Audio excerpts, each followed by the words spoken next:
Namaste, Chetna. Welcome to Ahimsa Conversations. हाय नमस्ते रजनी बहुत मतलब I am really so glad to meet this way we have been meeting so frequently but yeah Yeah. Hi बहुत मजा आ रहा है. And I was just, as I was recalling that you're one of the people I know from well before they were famous, and I enjoy showing off about that to many friends. Um, so, Chetna, your life, of course, political life began with the JP movement, I think. Lekin before we go to that, what is the earliest recollection you have, maybe even from childhood, of the concept or the experience of nonviolence? Would you like to share that, please? Yeah, sure. So, Rajni, I was born and brought up in Mumbai, and Mm, born in a Jain family actually. mhm, So, and it was always that we used, my father also studied in Mumbai, but every vacation we used to go to Kutch, mm, originally from Kutchi. So every vacations, our summer vacations was that we are going to spend in Kutch, where my grandmother used to stay. And it was always excitement to go and meet her, and whole family would go, like all the children of the family. And we were joint family, so we were a lot of kids, right? So there was so much fun too. And then when we in Kutch, our village name is Faradi, which is a very small village in Mandvi Taluka. mhm. So, and it was always like meet my grandmother, stay with her for 1.5 months, and very much excitement also to be with her, listen from her, get exposure to that life also in the village. So मुझे याद है कि मुझे इतना ध्यान आ रहा है कि शायद मैं पहली first standard I must be in must have given an exam of first standard, and in that vacation I was going with my grandmother where she used to take her animals, and to it was in a somewhere in farm, and there I saw chameleon, and I took a stone, just like out of fear was going to like throw the stone ki wo, because it was coming towards me, and my grandmother said, no, no, no, wait, you cannot do that. And then when she said that, I kept the stone aside, and then she said that this animal also has a life. You cannot kill somebody or end somebody else's life. And I said, no, I was getting scared. So she said, it is not going to do anything to you. And then I just remembered that, and that stayed in my mind. And I felt I was too young to ask her more question at that time, but that stayed in my mind. And she was not a person who would like lecture. She just said, and then she was quiet.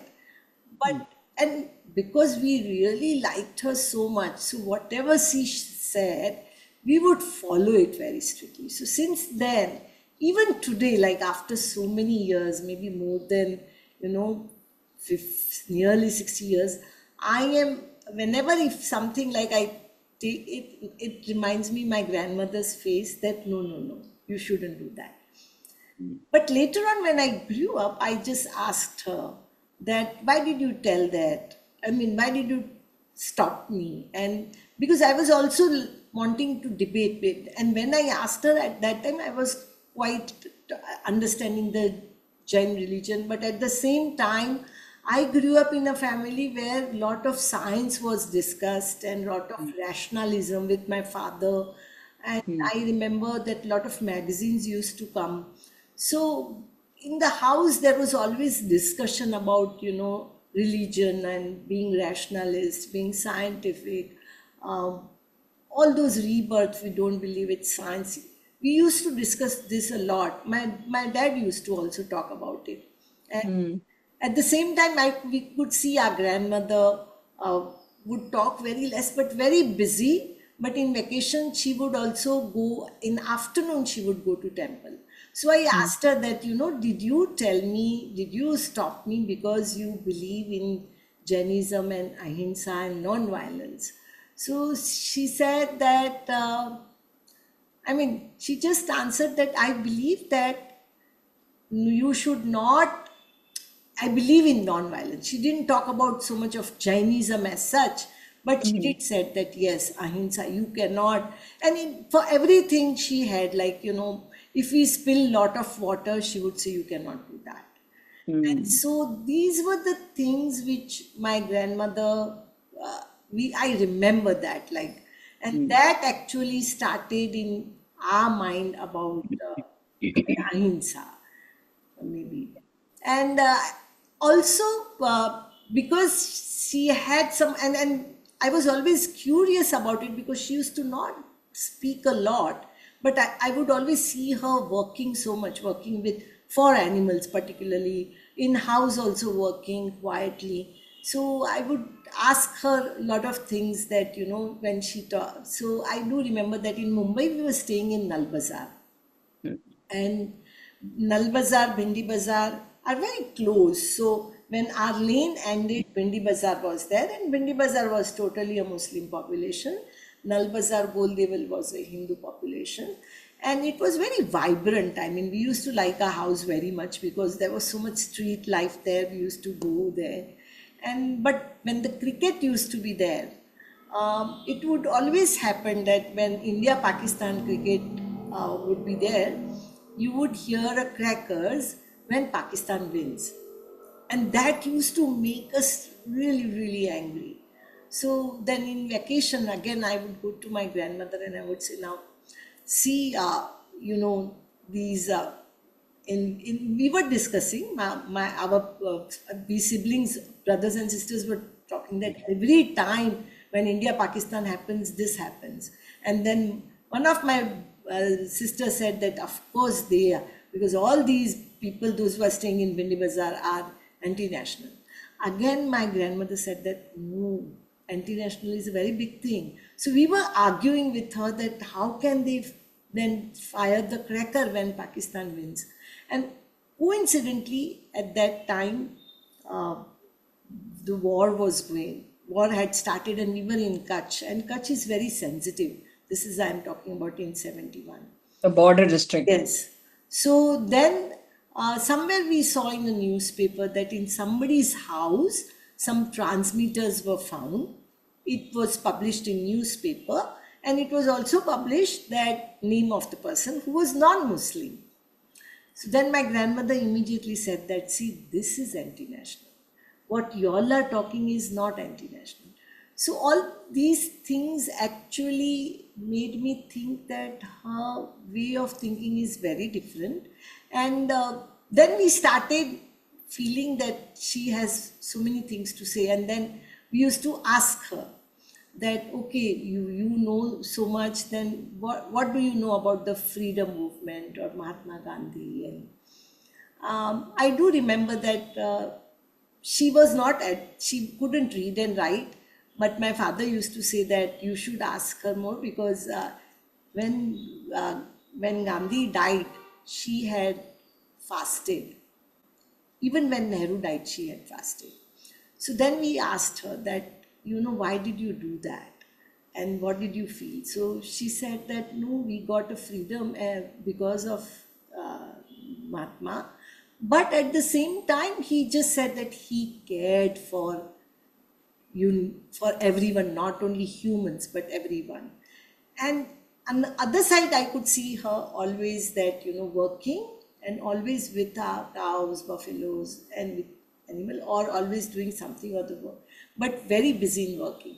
So somewhere this has stayed in us for quite long. I mean, it stayed. So that was I would say that ahimsa. And so even today, and it is so interesting, I'm just like coming back, but I married and came in Maswad village from Mumbai. My mother-in-law, she's always used to take care of animal and working in farm. And when I used, because you are always in evenings, you have mosquitoes, right? Even we had a very mitti ka ghar, mud house in the farm. So I would just see like there are so many mosquitoes. And then my mother-in-law would also see the same things that, you know what, let us fire um, neem leaves. Mhm. Don't use anything like sprays or anything in the house. Let us fire neem leaves. And it was so coincident, but I just felt so surprising that these two women, very different zone, and thinking so differently. So, Yeah. yeah, ahimsa in my mind, I do remember it started during those years. Thank you. So, did this stay with you then as you became a political activist? Was this sort of the childhood background that drew you to the JP movement in some ways? Because there was also nationalism at the time. Yeah. So I, I mean, I got into JP movement because I was in a college doing at my undergraduate program in university, and uh, in college there was a group of young people came and they said that there is a strike in St. George Hospital and we are working to see that patients are not affected. And this group was Sangashwaini group. And I really got very much attracted. And you are right. I do remember that at university campus at that time, Student Federation of India was also there. But somehow I felt like, okay, I should work with them, Sangashwaini group. And then I met Sangashwaini team in Mumbai, which was led by Jayaprakash Narayan. And then every Saturday there used to be meetings. Sometimes Dada Dharmadhikari was invited, and then Mm. I was really. And then I told my father, Mm. and Rajini, actually, I do remember that when I told my father, and in our house, there was already during emergency, I was in ninth standard, I think, but I used to hear the discussions about about Jayaprakash Narayan. So I told my father that, I want to work with this group, and then he was like, if you are interested, you should go. So it was like somewhere there was this, and yeah, I do remember that my grandmother also had given a land in our village in Faradi for the school to start the girls' school. And we used to feel very proud whenever we used to go and somebody would come to our house. We would say, "Come, I'll show you. My grandmother has given land for the girls' school."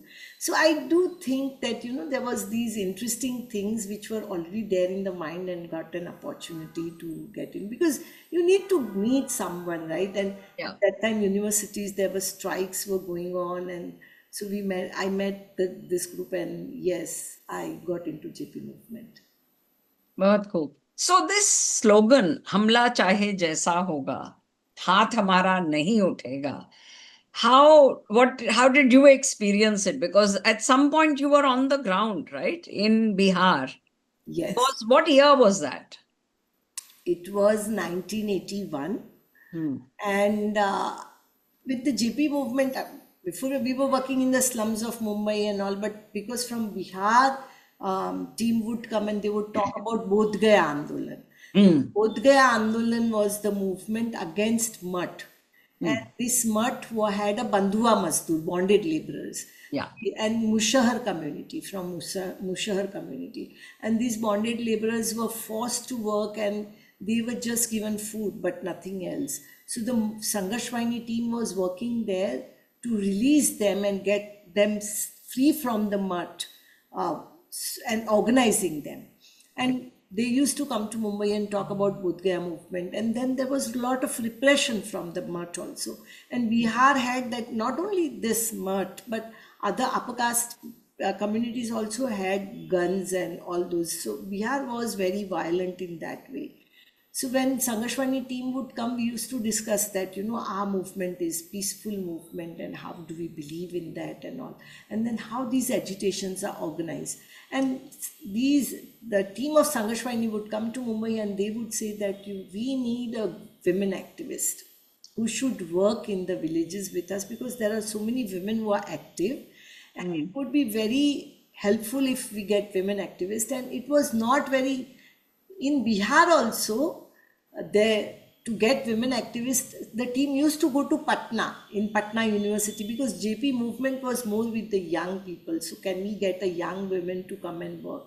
So it was challenging to get it, but still, I do think that, Mumbai became a center for Bodh Gaya movement in two ways.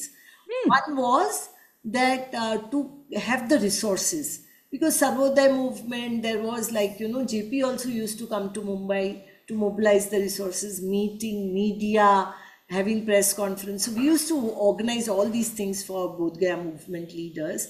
And then when they said that, I was really very interested that I would like to come. And I actually discussed with my father that, I want to go to Bodh Gaya for this movement. He was like, I was doing my post graduation then. So he said that if you're not discontinuing your study, I'm fine with it. That's fine. But so then I was very excited and I went to Bodh Gaya. And when you said, no, Rajni, that this हमला चाहे जैसा होगा हाथ हमारा नहीं उठेगा, and this whole that whatever somebody does it, we are not going to retaliate in a violent manner. Right. Right? It was so those slogans were great. Like I used to like that slogan also very much when we went to Bodh Gaya with were working with the Bandhua Mazdoor bonded laborers. We were saying, "Jo jamin ko jote boye, wo jamin ka malik hue." The one who Hmm. tills the land is the owner of the land. Land. These were the slogans and very excited. And at that time, Sangashwani team had decided that whatever land which is tilled by the laborers, the Mushar community bonded laborers, they will harvest the crop and keep it in their house. And it was not allowed because crop has to be harvested by them and which should be given to the mutt. That was the practice and that was the compulsion. So the decision was that harvesting will be done and will be taken in the houses of the laborers who had worked. And because it was not allowed, it was decided with Sangashwaini that we will start this in morning 5 a.m. Because there was a fear that there would be attack from the mutt and people may be beaten, there would be lathi charge and all that. I was very excited actually. But when early morning 5 a.m. we started very quietly. It was so dark. Everyone was walking in the fields in the queue, and we heard uh, the noise of firing. I should tell you, Rajni, actually, accept it that I really got scared and just asking other women that kya karenge and what should we do. And then I remember there was a lady from Pipargatti village in Bodh Gaya, Manji. She said that, "Are darna kya hai?" And she started this slogan, "हमला जाहे कैसा होगा, हाथ हमारा नहीं उठेगा." And then all women decided that we will go in front, let men come behind, and we'll go. At that moment, I realized that I just closed my eyes and I felt that these women are giving me the inner strength, and that collectiveness gave me that strength. And then we went ahead with the same slogan that whatever may happen, but we are not going to take the weapons. हमला चाहे जैसा हो, हाथ हमारा नहीं उठेगा. But I also would like to again emphasize that whole strength which I got it at that time.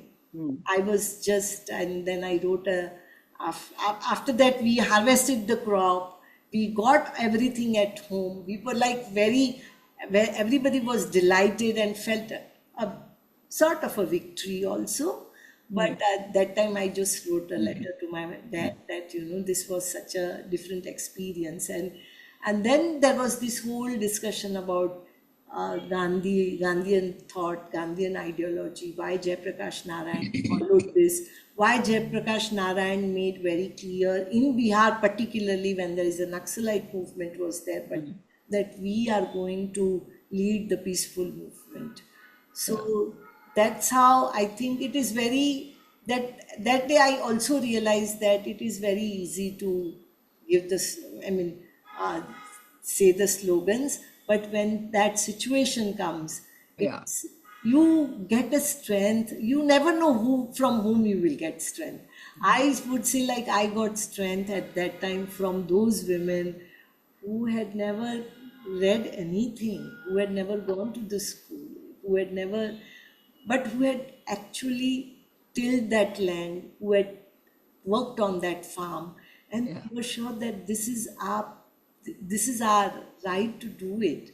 Bilkul. Bilkul. That strength was, I derived that strength, which I felt was very very important in my life. Yeah. Beautiful. There may have been times when there was an opposite voice also in the, I mean, some other situation in some other context. Because after all, the opposite view is always somewhere around that no, it is by being violent or being willing to be violent that we are truly radical. That idea is always around. So, did you have any such confrontations or moments where you had to grapple with that within the collective? So within Sanghashwaini also, when JP's movement and organizations, this Sanghashwaini had started, and because there were other organization at that time in Bihar, which were Maoist Center, MCC it was called, they Hmm. had this slogan that हम 6 inch छोटा करते हैं, we reduce a human body by 6 inch. And then when we used to read the slogan, I had no idea what is this slogan is. And we said that, we'll cut your hair. So those discussions were always there, and at the same time, not see the opposition how it comes, it comes in a very different way. I Hmm. still remember that in those meetings and all, or in the coalitions when discussion was going on, people would say that uh, कमजोर लोगों की, I mean, when you're talking about non-violence, it is about the weakness.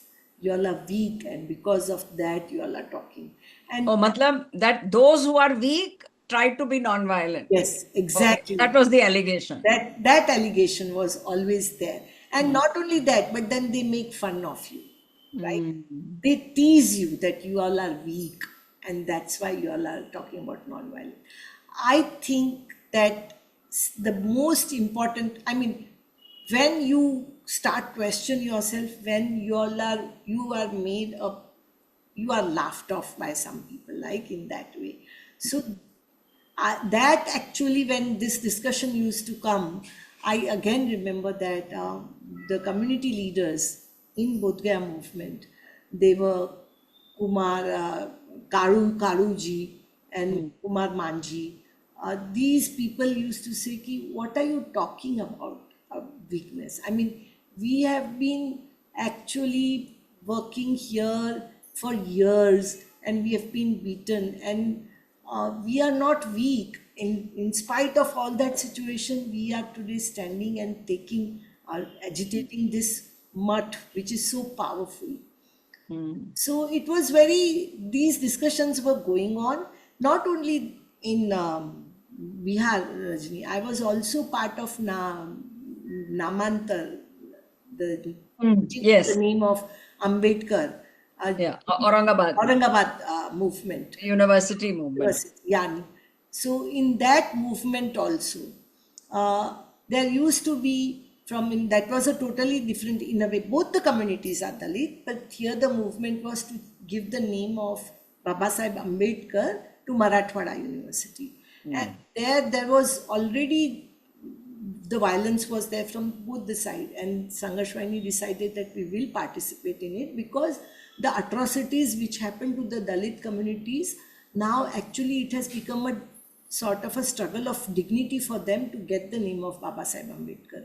Hmm. And I'm so proud that at that time also the same discussion came, that there were groups who were talking, and then here again we had to like say that these are, and also you when you have these type of discussions, you talk about our leaders, right? And you talk about the one thing when you talk about not taking the weapons or not retaliating with the same way where the other opposite side is, then you talk about Mahatma Gandhi there and the freedom movement of India. I think that actually gives, on one side, the communities who are so firm in their belief that this is the way, and on the other side, there, which we have a legacy of Mahatma, which gives you the strength. But these discussions always happens. Even now, I think it's not that it doesn't. It happens in a very different form, but it Mm. does. It does come. Can you say something about more about that? I mean, about the current moment, because the general impression in the public domain is that the debate is over, that the Gandhian approach has been rejected. It looks like sometimes it seems to be a majority opinion, but if you are saying that it is not. Okay, so it comes in a different form in the sense that ki I mean, this time when I'm in Maswad in Satara district, and Hmm.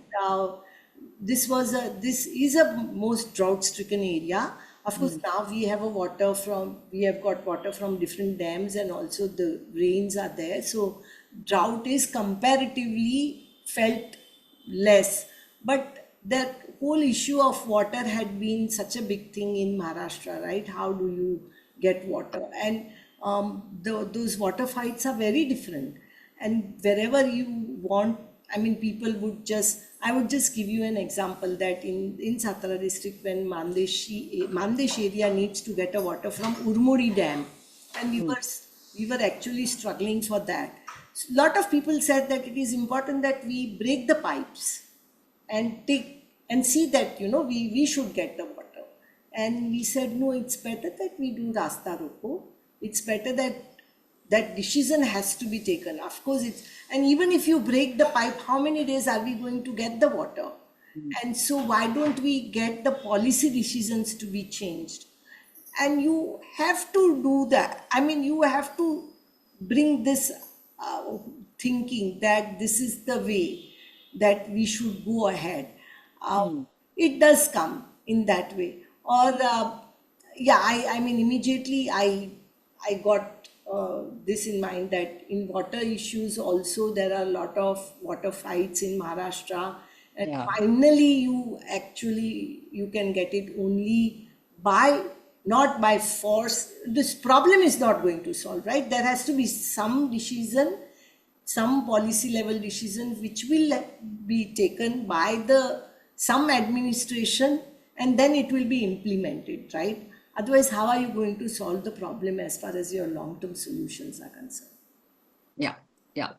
That's wonderful, because in everyday life, I mean, many other speakers have said this, that we often don't realize how much of nonviolence is keeping everyday life going. Yes. I mean, not only in situations of very overt conflict. So, what was the journey, Chetna, from being a full time political activist, a feminist activist on the ground in Bihar and Maharashtra, to setting up Mandeshi? Can you just briefly, fill us in on that, the context? Because I think what you were moved by, because I have actually followed your story. So, it was, I think, the structural violence of the economic system that disturbed you and, put you on a whole new track. So, can you just tell that story of how it began and how did Mandeshi come to be set up? Yeah. So actually, I was in Bihar, then I came to Mumbai. It was more like that Bihar movement was going on. I was there till 84. And Mm, then I came to Mumbai. Coincidentally, I met Sharad Joshi, mm, Shetkari Sangatna. And mm. I really was, I mean, he was talking about the farmers' issues and farmers' plight, and how Right. agriculture prices are so uh, against that whole pricing policies against farmers. And Yeah. so when I met him, it was I did. First, I was very much against it, very honestly. But then he was talking about, I was talking that farmers are owner of the property, and Mm. so they are exploiter. But he said, like, why don't you move in villages and tell me who are the farmers who are like exploiters and what do they have to exploit? And he was like laughingly said that, you have come from Bihar, so you have seen those feudal lords and all. That's why you are saying it. So I, I was, I met Sharad Joshi, but simultaneously Sangashwaini's work also was going on in drought-stricken area of Satara district in Man Taluka. Mm. And so here again, they needed a women activist to come because there were so many women who were working on the employment guarantee scheme work, which was there because in Maharashtra, when there was a drought, Maharashtra had this policy that employment guarantee scheme should be started for Yeah. people in drought to get work so that they get wages, right? I think that was there from the mid 70s. Yeah, Page committee was set up for that, and Yeah, yeah. Dr. Usha Mehta and Page committee, they started, and the government started this. And when government started this, then wherever there was a drought, the groups would form or Sangashwaini would lead the movement that this is the area where we need the employment guarantee scheme to start. Number one, and the second was about wages. How many, what would be the wages of the laborers? Yeah. And so and there also because of drought, there was a migration. So men would migrate, and majority of the employment guarantee scheme workers would be women. So so Sangashwani team said that we need a women activist to go there and work. And so I was like ready, and I said, I will go. By that time, I was in the final year of my graduation, and my examinations just were required. So then I actually went there, and I was that was like when I went to Bihar to see the Mushahar community was like very different for me to think in my like how the people are leading their lives. And here I saw women breaking stones for that work. That whole, it was in summer, and it was nearly more than 48 degrees Celsius. And in that, people were working and breaking stone. And I just felt that I have never seen this apart from Hindi cinema showing that, in life imprisonment, you do that work. I felt that was sort of that even if this is not the work, kind of work humans should get to do it.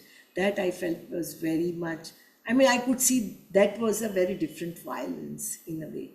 But anyway, women were working and getting the wages, and then we were organizing the laborers to get a higher wages. And at that time, it was also very interesting that Dr. Abhay Bang, he had calculated that what would be the minimum wage and how would you, on calorie based, how would you calculate? And he had challenged the Maharashtra government that the people, those who break stone, how many calories they require is very different than what a regular person staying. So don't calculate wages in this inhuman way. So we were demanding of higher wages based on that. And when women got money in their hand, they were talking about savings. That, we want to save. And there were many other women also, because in that, and by that time, actually, I came to Maswad, and I came here regularly for the movement, and there were Rasta Rokos, there were those for water also. And Vijay was leading this movement, Vijay Sinha. So I got very much, when I saw this, there was a meeting where I saw 10,000 women were sitting, and they were talking about that now, which are the locations we need the work, and how much wages these women should get. All those things were going on. I was just surprised to see that. And I felt madly in love with him, and I get to marry him, and I shifted to Maswad from Mumbai. In between, I'm just saying that that was also very big shock to my family. Actually, my family was devastated with that. They thought that first they were happy that I'm thinking of marrying, right? As you mentioned that I was a feminist, and they were thinking that I may not marry. So in that way, but at the same time, Vijay was not highly educated, staying in village, shifting from Mumbai to this small village.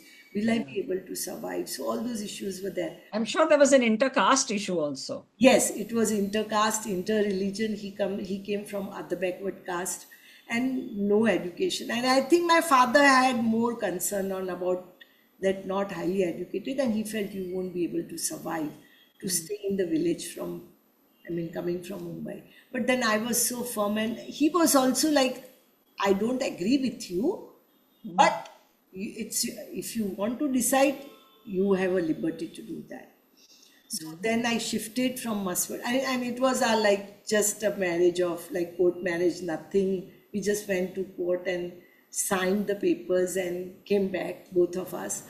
And then when in Muswat, when I was working, coming back to this whole thing that women got their own money in their hand, they wanted to do savings. And then one of the women, Kanta Bai, she came to me and she said, I've gone to the banks and I've gone like they are not opening the account.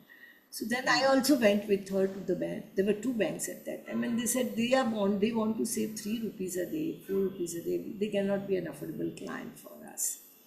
So that was in a way, yeah, and breaking stone, this type of work, this was in a way a violence against these communities, like not getting exclusion.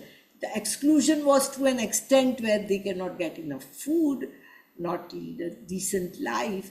So then we thought that why not set up the bank? Till then it was more a movement and asking for, but that became a very it turned out, I mean, the very different turn. So we said, why not set up a bank for women like this? And that's how uh, we started gathering the information how to do that. And fortunately, at that time, Reserve Bank had a Marathi committee report, which was Marathi committee was set up to find out that how can tribal women, young youths can be included in the financial sector, and there were suggestions that women bank can help, and in that window our application went. But it was it when we applied for the banking license, to and we mobilized the capital also, all these women actually they saved money and get, because in cooperative bank all members have to have a share capital, share holding, membership holding, and we mobilized the capital and applied for the banking license. But because these women were non-literate, it was not, the license was denied. That how can we issue a license to the bank whose promoting members are non-literate? I see. Even though Seva already existed, Seva Yeah. Bank existed before Yes, this, yes, yes, Seva Bank. but Seva that did Bank was not. in Ahmedabad, Ahmedabad. But the RBI was very much aware of the Of course, existence I of. do think RBI was aware. It Ah, was more like, that your applications go to the regional office, then central so office. they made literacy an issue. Yeah. So they made that.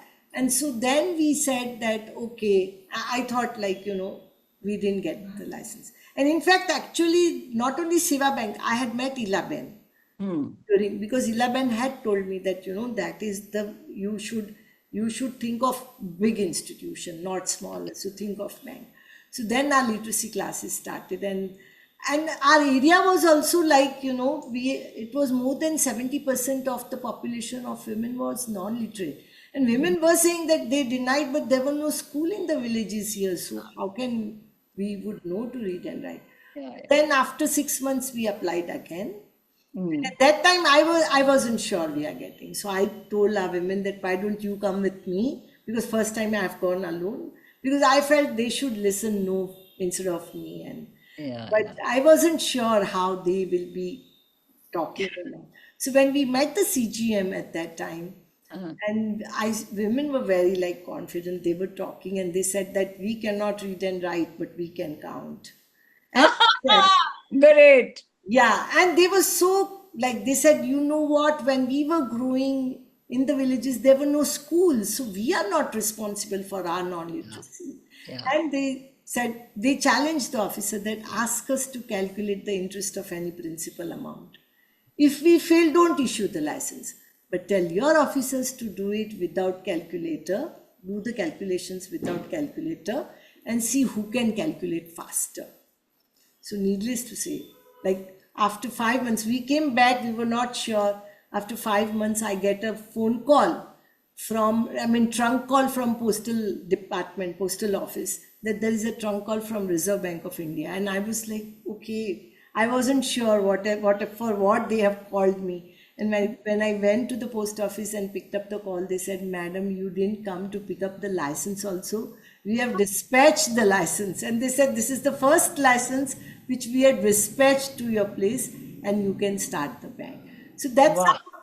it was very interesting that that's how then the whole thing became very different. Like this became a financial institution. Then I started Mandeshi Foundation also because it was Yeah. more like, these women who are street vendors, who are milk vendors, who are wage laborers, they found an opportunity. And it was very interesting how, this is again like uh, when we are talking about non-violence, now I remember that when we were inaugurating the bank and finalizing the location, Hmm. our women said that, we will find the location which has two doors. So they said, एक आगे का front door and the back door. I Hmm. was like, how would we find? And it should be in the market only, but it should have a two doors. And I just didn't understand. So I asked, like, why two doors? And they said that, you know what? We do not want to disclose our savings. So if we want to save, we can come from the back door. And I just realized that these women, they have such a hard-earned savings, which they hard-earned money they put aside, and they want to have not just access but control on finance also. Yeah. So Which comes from keeping it secret. yes, exactly. So it was very interesting that when you're Yeah. working with people, working with community, it is so important to listen to them. Yeah. You may Yeah. assume something, but they may be thinking very differently. So Hmm. yeah, that's how then we started this skill training program for women because they wanted to start the businesses. We started radio because it was very interesting because I am in the area where this is a nomadic tribe area. So the sheep and goat rearer animals, and so there is a culture Hmm. which is they have their own poems, their way of singing. And also in Maharashtra, this area is known as Mandesh. Man Hmm. is the river. And one of the Marathi writer, Venkatesh Madgurkar, he has written about these communities, these cultures. So Marathi people know that.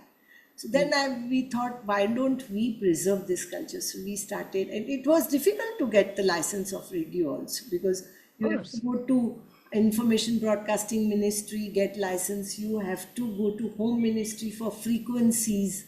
Yeah. So very few radios, and then so much remote, and it requires a very different infrastructure.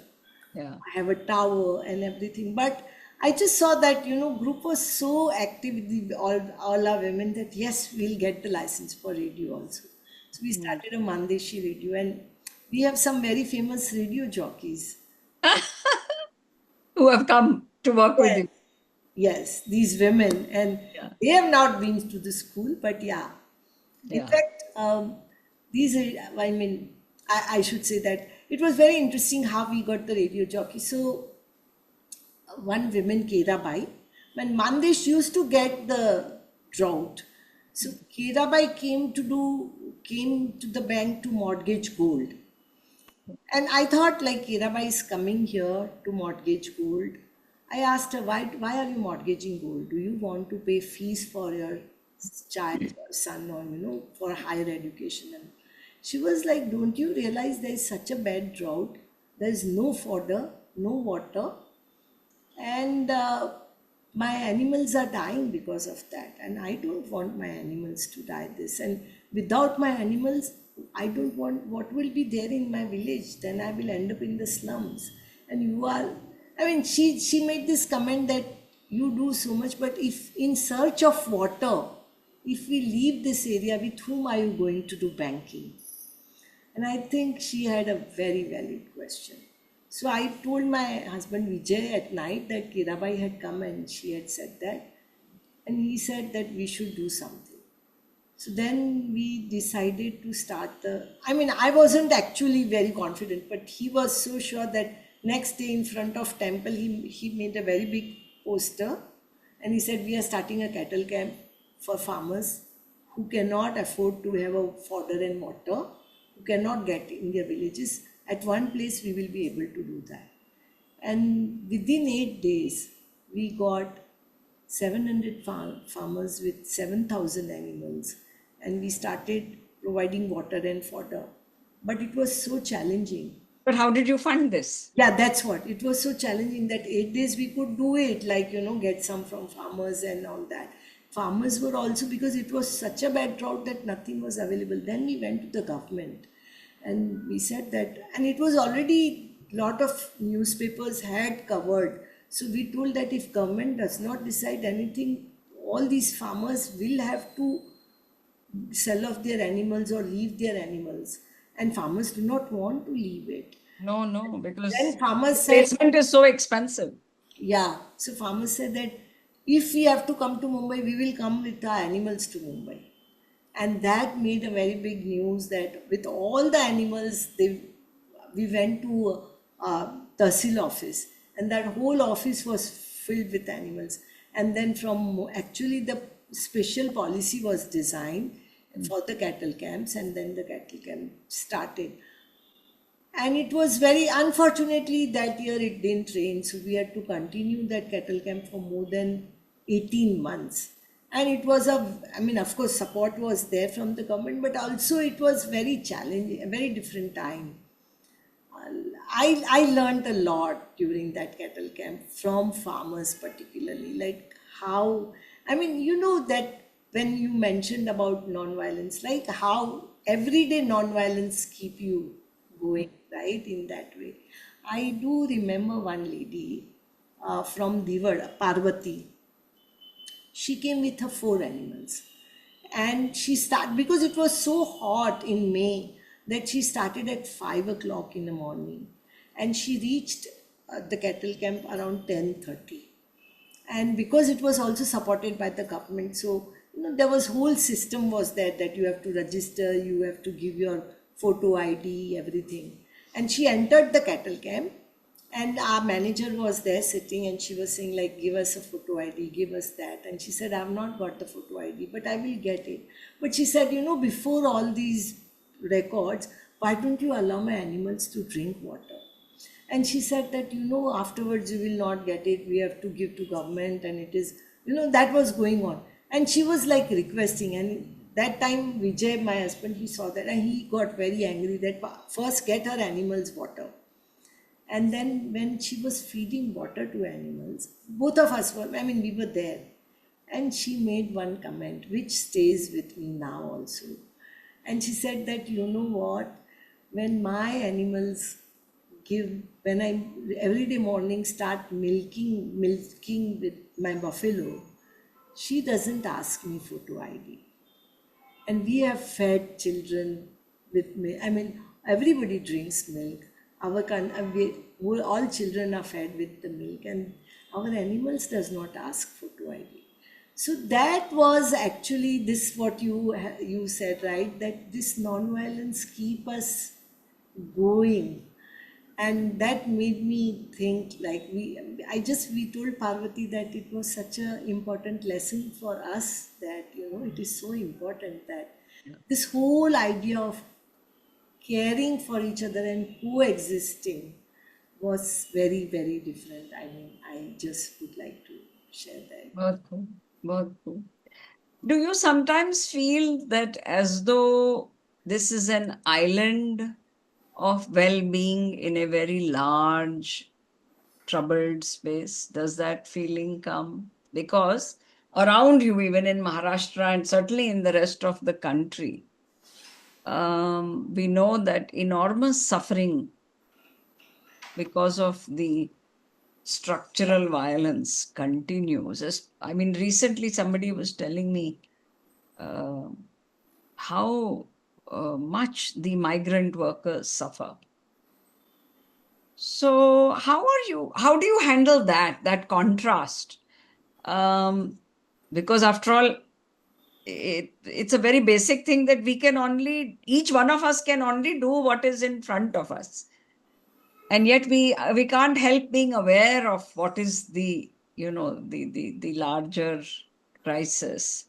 How do you, I mean, what would you say to, I mean, what is your creative response to that, or even your despair?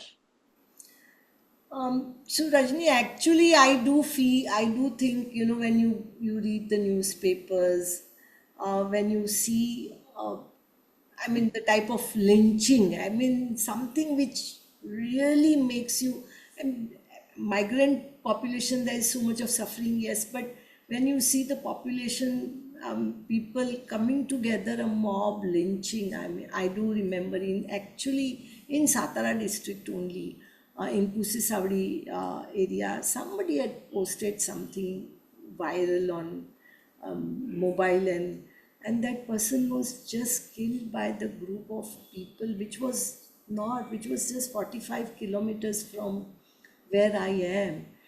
And I just went there. It was so difficult, like all the shops were burnt and all that. In that, sometimes you just have, you don't have any immediate answer, right? That is one. And then there is that, but next day you wake up, and one thing which I found in that situation was that when I went to in that village Pusisavadi, and when I saw that the shops were burnt and Was everything. this a communal incident? Yeah, it was a communal incident. It was a communal incident. And actually, some of them were actually our bank's client also, because they were Bengal vendors and all. And in middle of that, the women would come and say, Ki, whatever has happened, but we need to feed our families now. And so we want to start our businesses again. So you feel that on one side, this is the situation, you face it, but then on the other side, okay, how you go ahead, right? Yeah. On so then we decided, okay, these people will get with no interest some loan to start the business, and at the same time, I mean, we also appealed that those who want to support them to start the businesses, they can they can support. Yeah. So, but I also find that that is not only enough. You have to talk to people, Yeah. and how the dialogue has to be there, right? That is very, very important. So I I see that dialogue in Pusisavadi. We tried starting the dialogue with people, that we these are the people who are here, and neighbors know them. It's not that they don't know. And why don't we start the dialogue? But yeah, I mean, there are both. There are period where we arranged one program of women only, from both the communities to come together, which took time. It didn't happen immediately. After 3 weeks, we did it, but just to come together, just to see that we are neighbors and we should talk. And now you see that life is normal, but you have seen what has happened. So I feel that. There is the dialogue is the only way where, Yeah. and this is not a time where you can be preachy, right? No, it's No, not no. possible to be preachy. It is just that um, we are here, sitting here, and let's do it. But at the same time, I do believe, Rajni, that I see with young people, I mean, that I've actually learned from my son Karan, who is actually your student, right? And No. he is so then how, because some young people who come with, who join you, gives a little bit of more hope. So he would always say, like, okay, why don't we sit together? Why don't we talk to people? Why don't we bring that whole thing? So yeah, but that despair is there. But at the same time, I do find that some wisdom come from women who have never got any opportunity or anything. I remember you are talking about despair. Now I remember one lady, Jaivanti Bhoi. Of course, no relation with this incident at all, but she is coming from Nasik district in Bhoipada, which is a Adivasi area. Mm. And there it was during COVID time, and because it was so far from Nasik, nearly 60, 70 kilometers, I just called her and I said that, Jayanti, how is going on? Because there is no job, notice, and you all are so far. And you know what? She just said immediately that, oh, you know what? We have decided that nobody in the Bhoipada is going to sleep hungry. And so we have a common kitchen, and whoever has food grain, they should bring it, and everybody will. We are cooking in community, and we have decided that everybody will have food and will not go. I mean, nobody will go to sleep hungry.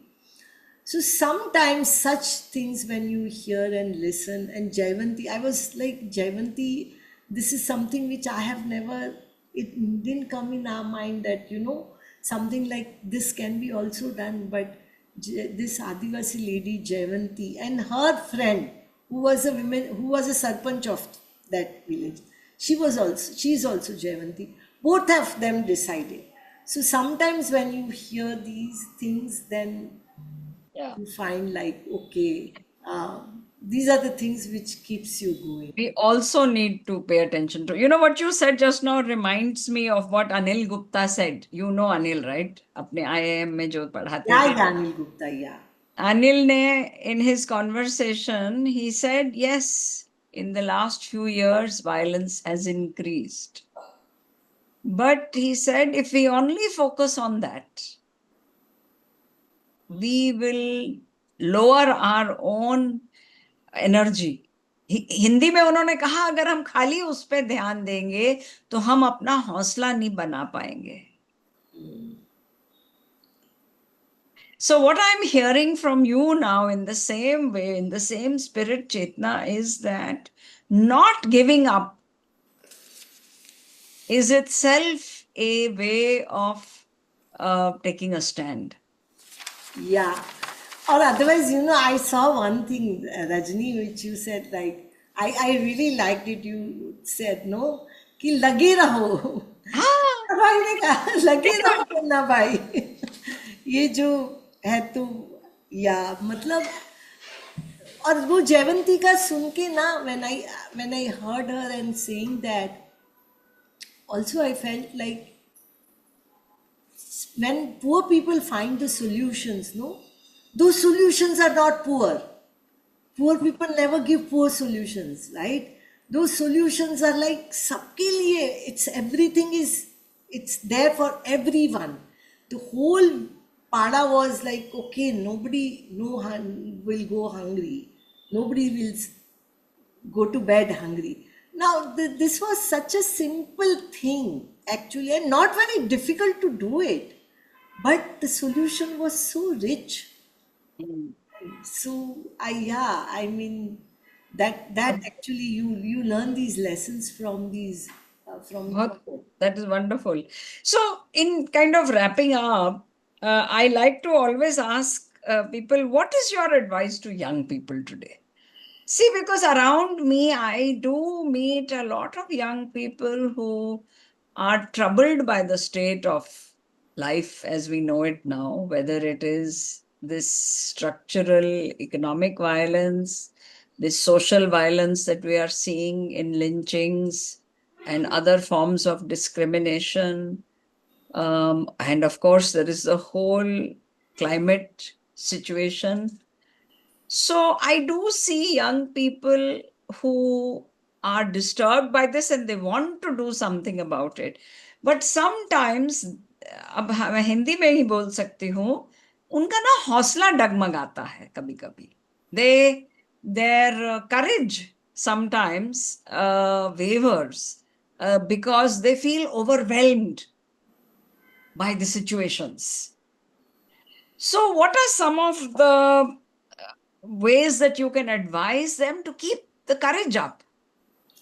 You know, Rajni, with my work, I mean, being here in Maswad now for nearly 4 decades, and where I've seen people like in a very different situation, even the younger people here or the young girls here, in a very different situation. I would like to share their how they have made their lives right in that way. So Hmm. I mean, I remember, as I mentioned about the cattle camp, and there was a girl named Nakusa in her house taking care of animals only. She was 13, and she wanted to actually. She one thing she I just met her when she came with her animal, and then I said, okay, I would like to come to your house also. And so I said, what would you want, Nakusa? And she said, I don't have mirror. And I was like just shocked that she doesn't have mirror. And at the age of 13, where you continuously, I was thinking myself that I wanted to see in mirror so many times continuously at that age, right? That how am I looking and all. And then, but then I said, but so you want, I mean, should I buy mirror for you? She said, no, no, I can get it. Mirror, I am also milking my animals, selling milk and all.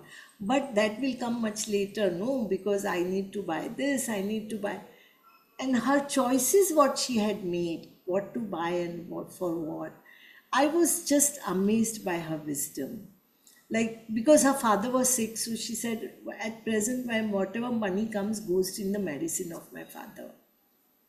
So once I do that, I'll do it. But I don't want. Again, that dignity was also there, that I don't want neither. But so it was very interesting. I want to tell younger generation. Another girl, Reshma. She's here. Nakusa means like she's unwanted daughter. That's why this name was given. Family so poor. She was fifth daughter, and Nakusa is Naku Asleli. In Marathi, you say Naku Asleli Mulgi is Nakusa, unwanted daughter. But she was taking care of her family. And then there is another girl, Reshma. We have a very big sports program for all these girls. So Reshma is also a fifth daughter, and she used to raise buffalo, but very strong. And so she was like, we have a sports program, an athletic program. She joined that program, and actually she came that for the program is because in morning everyone gets breakfast with eggs, peanuts, jaggery, and she was also in her family. 5 daughters were there, and so she used to come for that. But then afterwards, go to school, then go to graze animals, and she would rear buffalo. And but because she came to this program, she became a really good athlete, and then she started running marathon. And then I think in 2006 17, she went to state of Virginia, and she ran marathon there, and she got a gold medal there. And when she got the gold medal, and when she was giving interview, she said, my first coach was my buffalo. And so the young people, I just felt like, what Reshma or Nakusa, what do they have for in their hands? I mean, what do they have? Whatever they have is the courage, right? And they have made the capital of that courage, and they are going. So I do feel that young people are always courageous. They have nothing to lose. Like when I mean I was talking about myself, right? When we were young and when went to Bodh Gaya, it was, what was it? We didn't have one thing we had, and that was courage. So young people are courageous actually, and they don't have bias. These are the two things they have it. They can make the capital of that. No biases, lot of courage. You all can do a lot of things. In fact, can change the situation because I mean, as we were told by our leaders that you don't have anything to lose. So I mean, I just remember Nakusa and Reshma, how these young girls have found out the way and they are so courageous today. And now Reshma is a marathon coach. And she has not got an opportunity to study in Mumbai, but she's traveling all over the world and she runs marathons. So it's very, I mean, that it's very, if you are courageous and you are ready to take these challenges, something you'll find something very dignified and will not only, and they have become a role model, right? Yes. That is very important. So young people can become a role model for other people. Thank you so much. Thank you. Thank you.